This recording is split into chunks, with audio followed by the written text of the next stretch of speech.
Yes, alright. Oli ku Yugi Updates TV ko sinzo bango tuwuliriza webale kwekuumira ku mayingo gano aga Yugi Updates TV. Okola kyamaanyi nnyo okubanga oli ku mukutu guno. Eno akakuba nagambye katonya era katonyera ddala n'amaanyi ddala.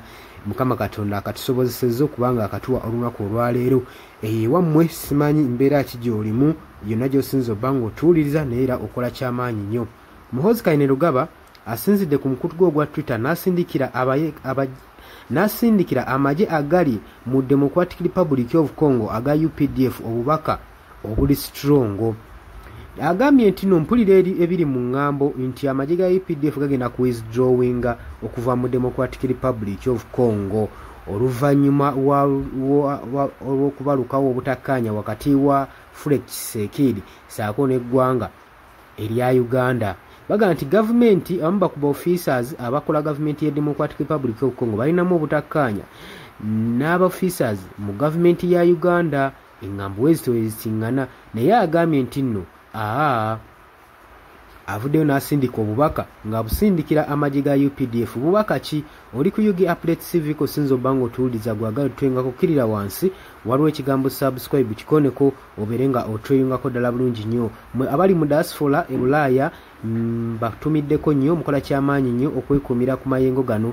Si byangu kubanga okola ate eno olina okumanya ebigenda mu maaso mu ggwanga lyo. Mukola kyamaanyi nnyo era nga mbawa ekitiibwa, mbawa respect ku lwekyo. General Muhoozi Kayine Lugaba, Chief of Defence Force, njukira nti nno nnaku zino abadde avayo ku social media ng'agamba nga wagenda okusalako akatundu ke bayita Kisangani, naye olwaleero avuddeyo n'asindika message eri strong eri amagye ga UPDF n'agamba nti nno ffe tetugenda kubanga tuwithdrawing okuva mu town ke bayita Lubero. Agambye nti nno abantu baffe abali mu Democratic Republic of Congo batwetaaga era nga UPDF egenda maaso n'okubanga etebenkeza emirembe mu bitundu ebyo. Jjukira nti nno mu mwaka gwa 2021 UPDF yatandikira ddala okudeployingibwa mu ggwanga erya Democratic Republic of Congo mu bitundu ebya Ituri, Bunia saako n'ebitundu ebirala. Muhoozi Kayine Lugaba agambye mu bitundu byonna ebiri mu territories zaffe ezirimu abantu baffe tugenda kubanga tuwithdrawing amagye gaffe paka missioning ewedde. Tugenda sigalayo paka ng'eddembe limaze okuddizibwa mu bitundu ebyo ebya Democratic Republic of Congo. Era abantu baffe temweraliikirira bannayuganda wamu ne Congo ne Uganda ekola kyamaanyi nnyo okulaba nga ebakuuma okubawa emirembe mu ggwanga eryo waleme kulabikawo obuzibu. Agambye nti nno nti okuva ebayingira mu mwaka ogwo ogwa 2021 bakoze omulimu gw'amaanyi nnyo okusendasenda n'okufuukuuza abayeekera bano aba ADF saako n'abakodeko abagenda mu maaso n'okutigomya eggwanga erya Democratic Republic of Congo saako ne Uganda, era babagobye mu bitundu ebisinga ebiweererako ddala. Era agamba nti nno kati we tunaava mu ggwanga eryo erya Democratic Republic of Congo ate olwo abayeekera basobole okuba nga beetaaya nedda tetujja kiganya wabula tugenda maaso n'okubanga tuteekayo tudeployinga amagye gaffe gasobole okubanga gakuumira ddala emirembe. Tetugenda kuwa mulabe mwaganya kusobola kulaba kujja nga asalako abantu baffe abali mu Democratic Republic of Congo. General Muhoozi Kayine Lugaba, Chief of Defence Force, byebadde ebigambo bye. Naye tujjukira bulungi nnyo amagye g'eggwanga nga deployingidwa mu ggwanga erya Congo. Ebyama ebyayitiŋŋana obulumbaganyo obwakolebwa ku magye ga Uganda bagamba nti amagye abankuyanja bannamagye abaafa abaakukusibwa abataayogebwako gye buvuddeko, era nga bagamba nti nno balabibwako ng'emirambo gisombebwa nga gitwalibwa mu balakisi eggulu. Amawulire agali munda galaga nti abo baali bakaabira abantu baabwe nga bategedde nti ne bamaze okufiira mu Democratic Republic of Congo be basobola okuvaayo okusaasaanya amawulire gano, naye gavumenti yagaana okuvaayo kiyisa ku social media nti abajaasi baafiirayo Congo. Kati twebuuza ki ekigenda mu maaso wakati wa Uganda n'okudeployinga amagye gaayo mu DRC abaana okufiira obwerere. Jjukira nti olaba nga deployment ne bateekayo buyambi, naye eno project namba eteekebwamu omusimbi ogw'amaanyi era omusimbi General Muhoozi Kayine Lugaba yayinza okuba yamanyi gye guyitira. naye abaana bano abadiployingibwayo ne bakomawo ewaka ku butaka basigala ng'embeera terina kyekyuseeko. Ekyo kyekisinga ottuluma. Singa missoni ezo bazikola operations ezo zibaako akasente akawera ne bakyusa ku bulamu baabwe ne balema kubanga babonaabona ewaka ne mu kibira. Jjukira eri balekayo famire zaabwe bali mu busiisi obutategereka okayingiramu ofukamidde tebalinayo kyakulya balya kawunga day to day 24 hours kawunga. Kati ate neeno mu kibira gye bagenze famire zaabwe bazirese zibonaabona ate neeno nabo babonaabonerayo. Ate after all we bavaayo mission tebaganyulwamu. Sibandi badde baweebwayo akasiimu ak'ensusso saako n'ebintu eby'amaanyi ebirabo eby'amaanyi bibasobola okuba nga bibazimba okweteekerateekera futures zaabwe. Ng'omujaasi yenna ali eyo tolowooza nti nno okwata emmundu ky'ogenda okuba nga okola lubeerera. Olina okumanya nti nno gwe okubeera ng'oli mujaasi nti gwe ebyeggwanga tobivunaanyizibwako. Ojja kuvaayo era oli munnansi wabula weebuuze ki ky'ogenda okutandikirako ng'omba omaze okuwummula amagye ago. Teekateeka ki z'okoze. Pressure ki gy'otadde ku gavumenti yammwe okulaba ng'erina kyebasuulirawo okulaba nga temudaaga temubundabunda gye bujjako eyo mu maaso. Fino tubibagamba weba ng'olaba tewali busobozi gavumenti y'okukuteeka ku kifo ky'oyagala then ke kaseera ozuukuka obwongo otandika otteekawo enkyukakyuka olabe ng'eggwanga likyukakyuka sobole naawe okukyusa ku bulamu. Oli ku Yugi Update Civic sinzo bango tudiza bali kwekumira ku mayingo gano wagao twenga kulira wansi ole kigambo subscribe kikoneko obere ngo twimbagala nnyo. Yes nkulamusezako nnyo mukwano gwange najjo sinziro okubanga otuwuliriza gwenna omuwuliriza wa Yugi Update TV. Mukola kyamaanyi nnyo okwekumira ku mayingo gano.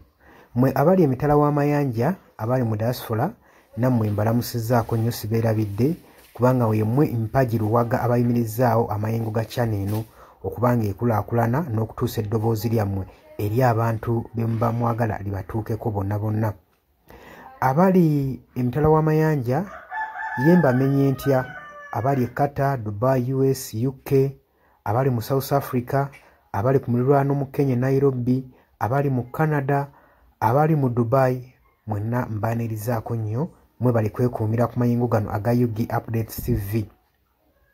Kakati nno era mu ngeri yeemu twagala obbategeeza mikwano gyaffe nti enamba y'essimu gye tutadde mu WhatsApp gy'olaba eyo eri mu kikala ekimyufu eri mu people power color eyo nno gwayagala okuba ng'olanga naffe gy'ogenda okuba ng'oyitako gwe mukwano gwange gwayagala okukola advertisement osobola okuba ng'okuba bizinesi y'abantu enamba gy'oba oyitako ojja kuba ng'osobola bulungi nnyo communicatinga naffe buli kyonna ky'onooba oyagala tuteeseganyeemu nakyo gwe ali eyo ampuliriza. Mbeebazaamu ak'ensusso mmwe abagenze mu maaso okukola omulimu gw'okusubscribinga kweno channel. Buli w'osubscribinga kimanye nti oba oyongeddeko eddaala kweno channel.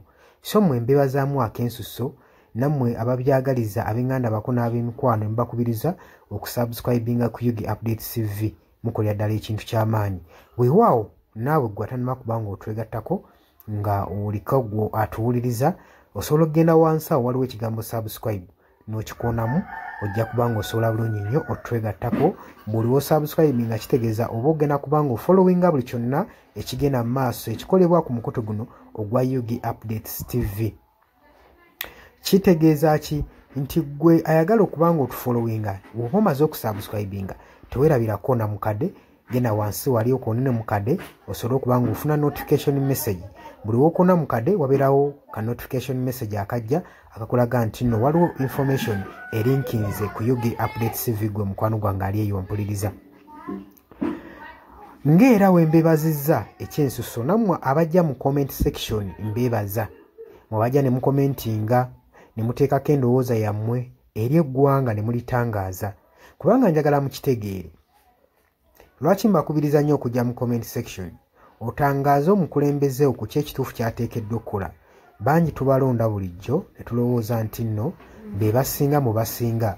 Leka kulonda mukulembezeewo oba mubaka we agenda obbakulembera gwe n'olowooza nti nno buli kimu agenda kuba akyemalirira. Kimanye nti nno omulonze bulonzi mukulembeze kukulembera oba kukulembera kitundu kyammwe. Mmwe bagenda okukulembera yemmwe bagenda okuba ng'akiikirira bukiise eri yonna yonna mu gavumenti. So si kyandibadde kya bwenkanya omulekera obuvunaanyizibwa n'otamu advisinga Kyobola mbakubiriza okujja mu comment section muteekewo endowooza zammwe musobole okutangaza ku bakulembeze bammwe ku biki ebituufu bateekeddwa okukola. Bangi tubalonda bulijjo ne bagenda mu parliament nga babadde bantu balamu ne batuukeyo ne bawuttaalirayo. Kitegeeza ki? Nti olina okuba nga buvunaanyizibwa bwo okuzuukusa omubakawo oba olaba nga yeebase gwe mukwano gwange ali yampuliriza. Ne ntumirako nammwe abalwanidde eddembe ly'enkyukakyuka mu ggwanga lyattu Uganda mukola kyamaanyi nnyo okulwanirira enkyukakyuka. Gwali yeebase ng'ebintu tobiraba obanga olabanga ebitakukwatako bijja tuuka ekiseera bikwateko, wabula ate gwe nkuzaamu amaanyi agenda mu maaso n'okuyiwawo omubiri ng'olwanirira enkyukakyuka. Bannanga abantu abo mubeebazeemu ak'ensuso kubanga bakola kyamaanyi nnyo obbaliidinga n'obbakulemberamu n'okubalaga ki ekituufu ekisaanidde okukolebwa.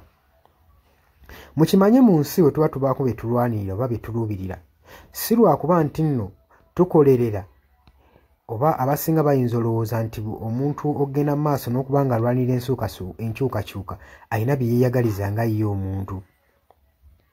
Kino njagala okukibategeeza nti mu kulwana ebiseera ebisinga weewaawo tetufuna ekyo kye tuba twagala, kye tuba tuluubirira.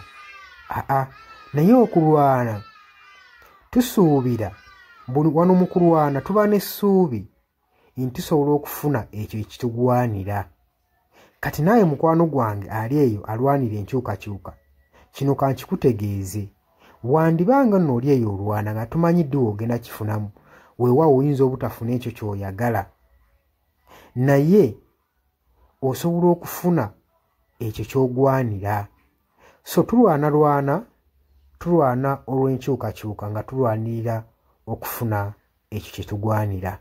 Kati gwe mukwano gwange ky'ofuna kye kiggwanira eyo gy'oli, wandibanga ky'oyagala okifuna naye kye kiggwanira. Bangi mugenda ne muwambatalira eyo mu bibiina by'obufuzi ne babafujjirira omusimbi. Yes, ssente ozifuna bazikuwa era obulamu bwo bweyagala, naye okakasa ekyo kye bakuwa kye bakufujjirira mu kabaasa kye kiggwanira. Ebiseera ebisinga ffe tetulwana olw'okuba nti no twagala kufuna ebyo bye twetaaga. Nedda, wabula tutunuulira nnyo pointi eno nti kye tugenda oba kye tulwanira kyenfuna kyengwanira. Mutuufu ogenda n'oweetunulamu n'olaba nga kyofuna si kyokola ki, si kyogwanira nga gwe munnansi. Ky'oba ovaayo n'embavu osobola okuba nga olwanirira enkyukakyuka gwe mukwano gwange ali eyampuliriza. Nja basaba kano akatambi tugende mu maaso n'okuba nga tukasheyalinga, buli muntu ategeere kiki ekigwanidde okukolebwa na lwaki enkyukakyuka esaanidde okubeerawo mu ggwanga lyattu Uganda. Si lwakuba nti oli bulungi kati, wabula wandibanga oli bulungi naye ekyo ky'ofuna ky'ogwanira. Ekyo kye kibuuzo. Era naawe osobola okujja mu comment section n'onteerawo endowooza yo nti gwalemesa enkyukakyuka ky'ofuna ky'olwanira. Muli ku Yugi Update TV ku musinzi oba nga mutuwuliriza, mwebale kwekuumira ku mayengo gano. Ngenda maaso n'okukubiriza mmwe abatannatwegattako, kkirira wansi waliwo ekigambo subscribe, kikoonemu obeere ng'otweyungako. Ennamba eyo gye ntaddeawo nabagambye dda gwagala okulanga naffe gy'oba oyitako ojja kuba ng'osobola okucommunicatinga. Mbaagala nnyo, mweraba era nga mbaagaliza ebisinga.